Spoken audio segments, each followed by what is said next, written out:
How long have you been living in the United States? Since 1976. So how old were you? About 10, almost 11. Everybody became citizens except me. I am the black sheep of the family. You know, that's just my luck. I have 5 sisters. You know, when my mother passed away, my grandma, which is Native American, she came over and picked us up, brought us through Tijuana, San Isidro, and ever since we've been there. I thought I was American for a long time. I never thought I never felt any different than anybody else there, until I went and paid for a traffic violation. And asked me to wait for my receipt. While I was waiting, 2 agents came up and they showed me a badge and said, "We're here to pick you up." I said, "Well, what happened?" He says, "Well, your status is not legal, so therefore we have to remove you from the States." And I say, "Sir, I don't have anybody in Mexico. You're going to push me to break the law." I said, "Well, if you put me in Mexico, the first step I'm taking is back here because I have no one in Mexico. I have no home there. You know, my heart is American. You know, my son, he was born in Bakersfield in 1983. He went to Iraq. He fought for 3.5 years, and he fought for freedom. That's how they say it. You know, not for my freedom, obviously." However, I was not given a chance to appeal my case, and I rather be death than prisoner in jail.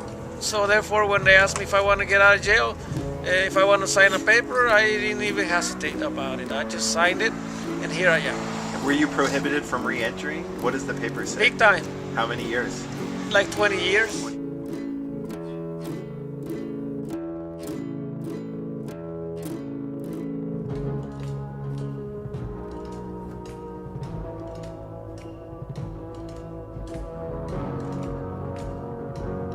I was trying to use my phone to call my boss and let him know so he could come and pick my car.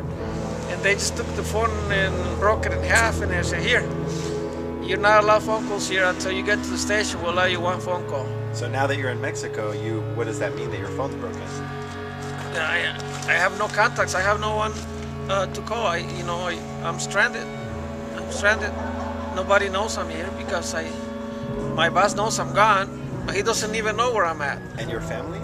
My family doesn't even know where I'm at. A guy in a green uniform came up to me and said, I could set you free. And I said, "How's that, sir?" He says, "Well, if you don't sign this paper, they're going to take you to a federal prison." And I said, "You mean from this prison to another prison?" He says, "Yes, so we don't know how much time you're going to be there. So, I just wanted to get out after 8 months. It's like, I want to see the light." Yeah. So he says, "Just sign here and get you out." I signed it. The next day they put us on a plane and flew us through San Isidro and let us out in Tijuana. Yeah.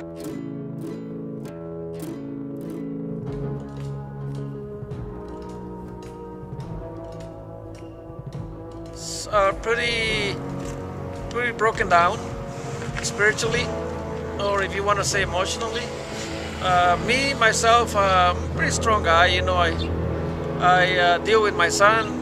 After he came back, he was kind of off in the head, and I know how to deal with those things. But this is like tops right here. Yeah. Inside, I already knew before they even deported me because I have nowhere to run. I have no family in Mexico. I have no roots here.